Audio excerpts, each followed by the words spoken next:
Warfare is changing at an extremely rapid pace. But that pace doesn't meet the urgent requirements of fortifying our defenses. We have made requests for foreign military sales from the United States, but it is taking forever to deliver those. And in the meantime, they are not only building artificial islands, they are also militarizing them. Push the borders out. Projecting their military capabilities even to the Middle East, the Red Sea. If China gets its way. If it's okay with you, I'd like to dive into each one of those sectors. And let's start with, you had mentioned innovating defense tech, and you had brought up Saronic. It's not my opinion, warfare is changing at an extremely rapid pace with technological advancements. And we have companies like Palantir, Anduril, Saronic. There's a lot of new generation defense tech companies that are extremely innovative. And I'm just curious, have you spoken to any of those companies, those U.S.-based defense tech companies that are true innovators? Yes. Well, a few years ago when I was posted to represent Taiwan in Washington, D.C., I had some opportunities to engage with the U.S. defense tech community. And in fact, I've been involved in conversations on bridging the hill and the valley. That is Silicon Valley and Capitol Hill, but I think broadly speaking, the defense community and new tech. And I think a lot of the discrepancies or gaps that Americans are trying to bridge are also challenges for us. That is, historically, our defense establishment has their way of doing things and their way of the pace at which acquisitions are made or decisions are made, but that pace doesn't meet the urgent requirements of fortifying our defenses. For example, we have made requests for some foreign military sales from the United States, which your government has also approved, but it is taking forever to deliver those articles of defense, and supply chain issues, production issues, regulatory issues. All of these are challenges that need to be overcome. And in the meantime, there are some new innovations. Some of them are commercially based. Some of them are dual use. Some of them could expedite this process. Some of them can dive into the manufacturing process to make significant reforms, to modularize some of our acquisitions. And so I think we take this seriously, and we are also looking at ways to not only partner with American tech, but also build and fortify indigenous capabilities here. Again, learning from theaters elsewhere, having an indigenous capability to innovate and build what is needed in our society is also very important. But we also need to bridge that gap between traditional defense apparatus as well as all of the capabilities and innovations of our own private sector. I would like to talk about the artificial islands that China continues to construct off its shores. And can you talk a little bit about those islands? It seems like they're trying to push the borders out farther and farther. Yes, well, over a decade ago, China claimed that they were only providing bases for resupplying fishing boats and for completely humanitarian purposes. But we see that now they are not only building artificial islands, but they are also militarizing them. And that is generating tremendous anxiety, I think, in our own neighborhood among other Southeast Asian countries. And I think that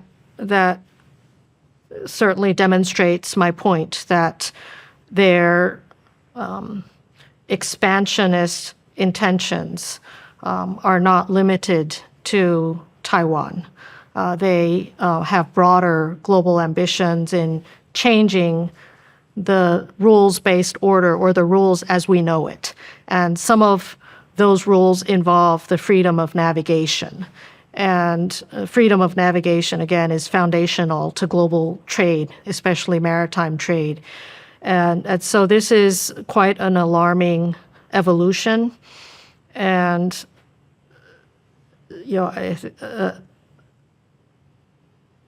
if China gets its way in terms of setting the rules for international behavior, advancing their system of governance to other parts of this world. Obviously we have a very different idea of how the world should be run. We have a very different idea of how individual freedoms, as well as the role of the state. And this is an ongoing balance that we have to ensure to protect our freedoms. What kind of militaristic capabilities have you seen on those islands? Well, they are projecting their naval capabilities certainly beyond the immediate coastal area of China. And it's not only on those artificial islands they are building, but they are projecting their military capabilities even to the Middle East, the Red Sea, Djibouti. They're building bases elsewhere around the world, and I think those also have some strategic consequences. The projection of their power, I think in the South China Sea specifically, has to do with their establishing or denying access to others in whether they are Taiwan contingencies or other security contingencies in this region. And those deployments, such posturing, goes way beyond the immediate vicinity of Taiwan. Yeah, I mean, we see them buying farmland in the U.S., settling all kinds of different areas in Africa with the Belt and Road Initiative, and buying land next to our military bases, and it's taken a long time for the U.S. to wake up to that. But let's talk about cognitive warfare and disinformation. We spent some time at a nonprofit organization that combats disinformation and cognitive warfare, and so I wanted to ask you, how are they doing that? Well, spreading disinformation is not unique to Taiwan. It's a global issue, but the Chinese Communist Party is extremely aggressive at doing that, providing narratives and different stories and kind of amplifying their government propaganda and trying to internalize that in our society. And some main themes of their current wave of disinformation are aimed at discrediting the institution of Taiwan's democratic government. They are trying to sow divisions in our society, to sow doubts in our society about the strength of our own democracy. So the themes involve, I think, three main points. They are targeting our partnership with the United States. All of the Chinese propaganda that we are seeing right now is saying the U.S. is not reliable, the United States can't be trusted, that this is a very weak partnership, that America is arming Taiwan, not for the purpose of defending Taiwan, but to make Taiwan cannon fodder for the global competition with China. I mean, that is the theme of Chinese propaganda on the U.S. side. The second part involves doubting our own military and our capabilities, and really putting us down and promoting Chinese technologies and their military capabilities. The third theme around their propaganda involves attacking this government.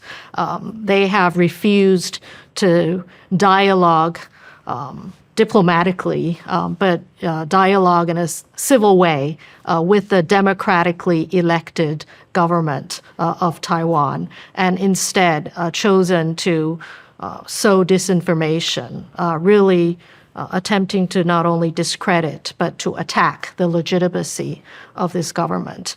And so around those three themes, they have multiple tools in spreading and to try to get their message around in our society. And to counter that, of course, we have many civic organizations. The government isn't always the most trusted institution, but fortunately, we have a very robust civil society and concerned citizens who are also shouldering responsibilities in countering such disinformation through media literacy. There are a lot of media literacy campaigns. And as far as our government is concerned, we also have a rapid response requirement. That is, whenever there is disinformation related to the government or our services, we have to demand a very quick response some of that involves even, supply chains in our country, the prices of availability of eggs or vaccines or other issues. And, we just need to set the record straight. And so